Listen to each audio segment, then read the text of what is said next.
ये कहानी मधुपुर नाम के एक छोटे से गांव की है, जहां गंगाराम नाम का एक गरीब किसान रहता था। उसकी दुनिया उसकी पत्नी फुलवा और बेटे भोला के इर्द गिर्द घूमती थी। गंगाराम की अपनी एक छोटी सी जमीन थी, जिस पर वह खेती करके घर चलाता था। लेकिन बीते कुछ वर्षों में उसकी जमीन की उपजाऊ क्षमता कम होती जा रही थी। वह दिन ब दिन चिंतित रहने लगा। एक दिन इसी चिंता में वह अपने जमीन के पास बैठा होता है और कमाने का कोई और जरिया सोचने लगता है।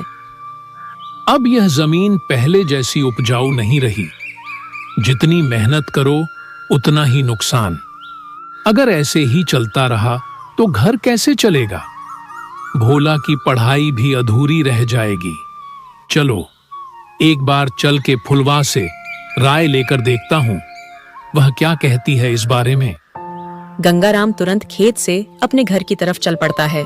घर पहुंचकर वह सबसे पहले फुलवा को आवाज लगाता है।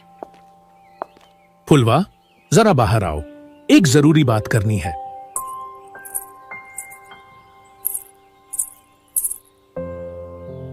क्या हुआ जी? आप इतने परेशान क्यों लग रहे हैं? फुलवा, मुझे तुमसे एक जरूरी विषय पर बात करनी है और तुम्हारी राय जाननी है। हाँ जी, बोलिए, क्या बात है?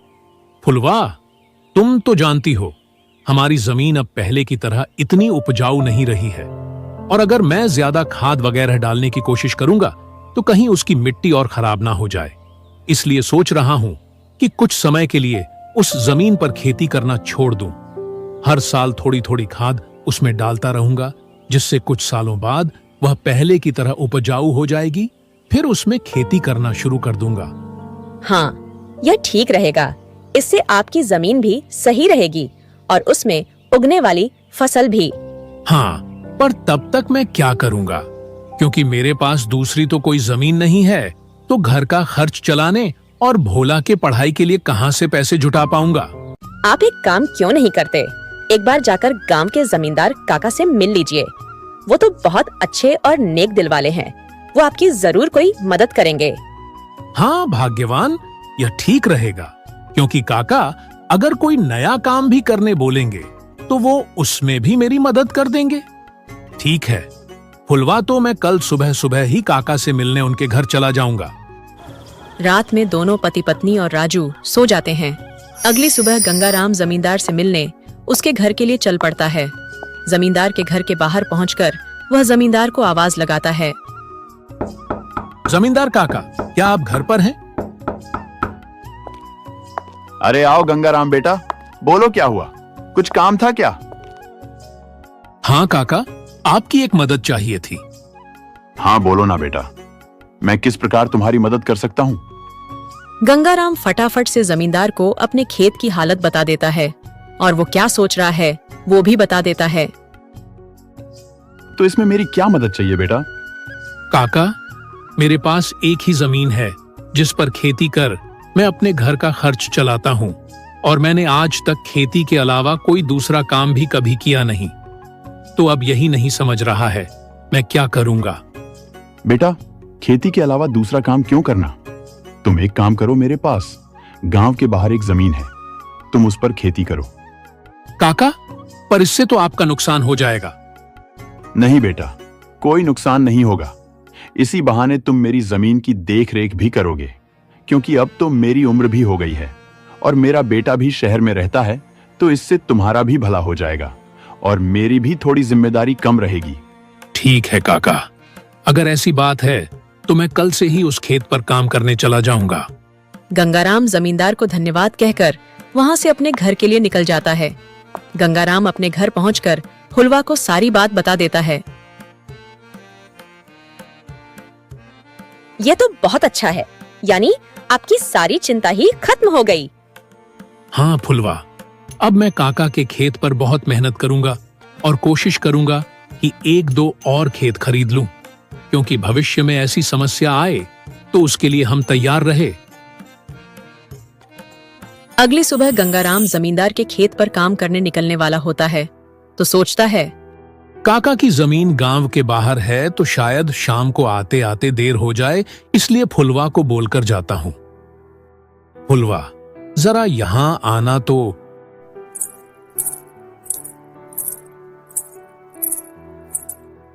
जी बताइए, आपने मुझे बुलाया? हाँ फुलवा, सुनो, काका का खेत गांव के बाहर है, तो मुझे शाम को घर लौटने में थोड़ी देर भी हो सकती है। तो अगर मुझे देर हो जाए तो तुम और भोला खाना खाकर सो जाना। ठीक है, पर अपना ध्यान रखना। और हाँ, 1 मिनट रुकना, मैं आपके खाने का डिब्बा लेकर आती हूँ, वह लेकर ही जाना। फिर क्या था, गंगाराम अपना खाने का डिब्बा लेकर गांव के बाहर वाली जमीन पर काम करने चल पड़ता है। चलते चलते कुछ समय बाद वह गांव के बाहर वाली जमीन पर पहुंच जाता है।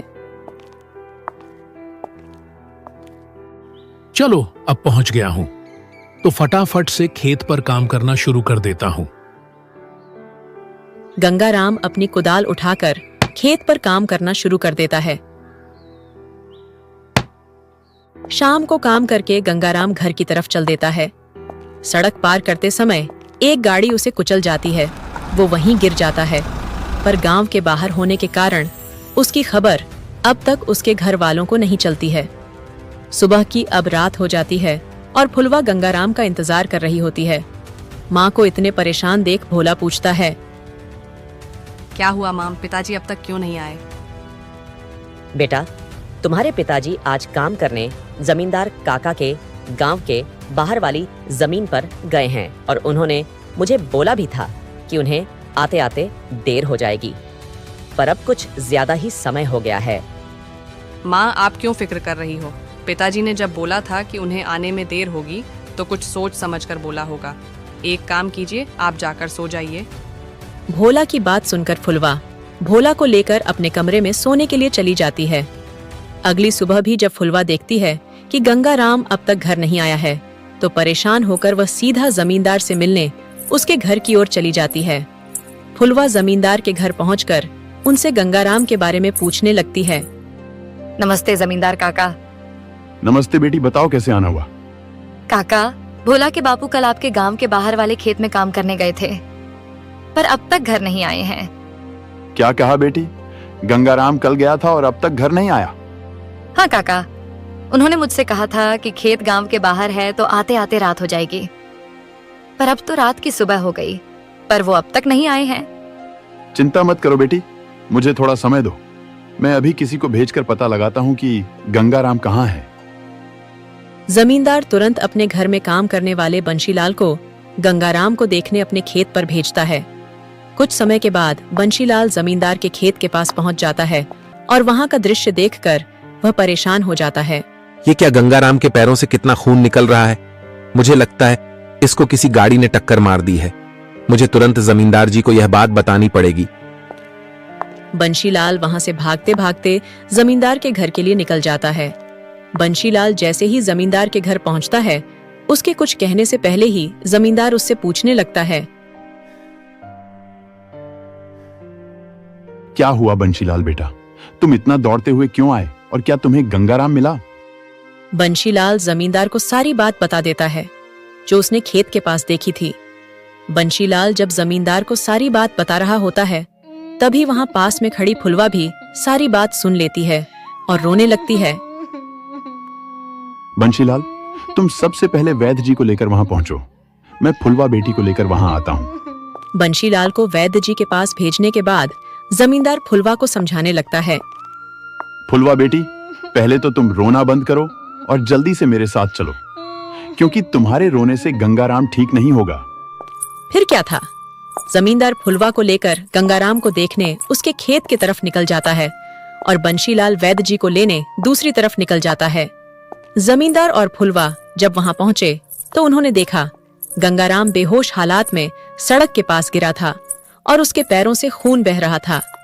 फुलवा गंगाराम के पास बैठकर रोने लगती है। तभी वहां वैद्य जी आ जाते हैं। वैद्य जी के आते ही फुलवा वहां से हट जाती है और वैद्य जी गंगाराम की हालत का जायजा लेने लगते हैं। क्या हुआ वैद्य जी, अब कैसी है गंगाराम की हालत? देखिए जमींदार जी, मैं आपको झूठ बोलकर अंधेरे में नहीं रखना चाहता हूं, पर गंगाराम की हालत बहुत खराब है। वैसे तो मैंने उसे औषधि दे दी है, परंतु टक्कर की वजह से गंगाराम के पैर शायद अब कभी सही नहीं हो पाएंगे। क्योंकि रात भर खून बहने की वजह से अब गंगाराम प्रगाढ़ बेहोशी की हालत में चला गया है। प्रगाढ़ बेहोशी, ये क्या होता है वैद्य जी? प्रगाढ़ बेहोशी की हालत में व्यक्ति जीवित तो होता है, परंतु उसके बदन के हिस्से में हलचल नहीं होती है, और यह अब कब होश में आएगा यह भी नहीं कह सकते हैं। होश में आने के बाद ही पता चलेगा कि अपने पैरों पर यह चल पाएगा या नहीं। वैद्य जी, तो अब हम क्या करें? देखिए जमींदार जी, अभी के लिए मैं कुछ दवाइयां दे रहा हूं, उसे समय समय पर पानी में मिला कर देना। बाकी तो सब ऊपर वाले के भरोसे हैं।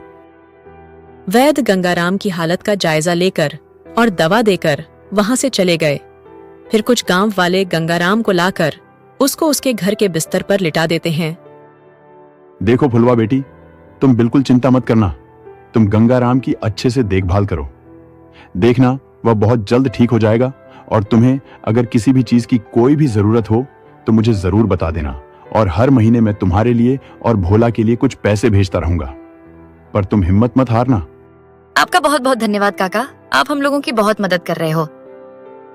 जमींदार फिर वहां से फुलवा को दिलासा देकर चले जाते हैं। जमींदार के जाने के बाद वहां भोला आ जाता है और अपने पिता की हालत देखकर फुलवा से उसका कारण पूछने लगता है। माम, पिताजी को क्या हुआ है? बेटा, तुम्हारे पिताजी को कल किसी गाड़ी ने टक्कर मार दी थी, जिस कारण वह बेहोश हो गए हैं। मान, तो पिताजी होश में कब आएंगे? बेटा, वैद्य जी ने कुछ दवाइयां दी हैं और उन्हें समय समय पर पिलाने कहा है। उन्होंने बोला है कि उन दवाइयों से वह बहुत जल्द ठीक हो जाएंगे। पर माम, पिताजी की ऐसी हालत है तो अब हमारे घर का खर्च कैसे चलेगा? बेटा, तुम उसकी चिंता मत करो, मैं हूं ना, मैं सब संभाल लूंगी। नहीं माँ, आप क्या क्या करोगी? आप पिताजी का ध्यान रखोगी कि आप घर संभालोगी, घर का खर्च देखोगी? माँ, आप बस पिताजी का और घर का ध्यान रखो। मैं खेत में काम करूंगा और आपका हाथ बटाऊंगा। भोला की ऐसी बातें सुन फुलवा भावुक हो जाती है। नहीं बेटा, तुमको काम करने की कोई जरूरत नहीं है, मैं सब संभाल लूंगी। तुम बस अपने पढ़ाई का ध्यान रखो। तुम्हारे पिताजी का सपना है कि तुम बहुत बड़े अफसर बनो, और मैं तुम्हें वह बनाकर रहूंगी, भले उसके लिए मुझे कितनी भी मेहनत क्यों ना करनी पड़े। फिर फुलवा भोला को वहां से पढ़ने भेज देती है। मुझे अब कुछ करना ही होगा, क्योंकि मैं अब इनके ठीक होने का इंतजार तो नहीं कर सकती हूँ। मुझे अब खुद जाकर खेती करनी होगी, और हो सके तो कोई और काम भी देखना होगा। अगली सुबह फुलवा सीधे जमींदार से मिलने पहुंच जाती है। नमस्ते जमींदार काका। नमस्ते बेटी, बताओ कैसे आना हुआ, और गंगाराम की तबीयत अब कैसी है? काका, उनकी तबीयत फिलहाल तो वैसी ही है, पर मुझे आपकी एक मदद चाहिए थी, इसीलिए मैं आपसे मिलने चली आई।